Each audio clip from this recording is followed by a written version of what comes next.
அடுத்தபடியாக மிகவும் நன்மை பயக்கக்கூடிய ஒரு கிரகமாக புதனும் சனியும் வருகிறார் ரிஷப் லக்னம் ரிஷப் ராசிக்கு. ராஜயோகாதிபதி என்று சொல்லப்படுகிற புதனும் சனிதான் அற்புதமான ஒரு கர்ம பலனை போன ஜென்மத்தில் செய்த புண்ணியங்களை கொடுக்கக்கூடிய கடமைப்பட்ட ஒரு கிரகமாக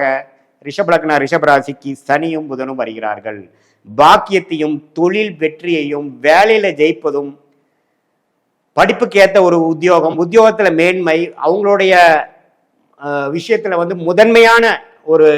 அவங்களுடைய துறையில முதன்மையான ஒரு லெவல் வரக்கூடிய அமைப்பு எல்லாத்தையும் கொடுக்கக்கூடியது சனியாக இருந்து புத்தி கூர்மையாலும் சாதுரியத்தினாலும் ஐடி சாஃப்ட்வேர் இது மாதிரி இந்த டிஜிட்டல் உலகத்துல ஜெயிக்கக்கூடிய எழுத்து டாக்குமெண்டேஷன் இது மாதிரி விஷயத்துல நல்ல அறிவார்ந்த ஒரு நபர் என்று பெயர் எடுத்து வரக்கூடிய கிரகமாகிய புதன் வலுவாக இருக்கும் பொழுது அற்புதமான ஒரு வெற்றியையும் அருமையான வாழ்க்கையும் அருமையான புண்ணியங்களுக்கு ஏற்ற ஒரு கர்ம வினையும் கொடுக்கக்கூடிய கிரகமாக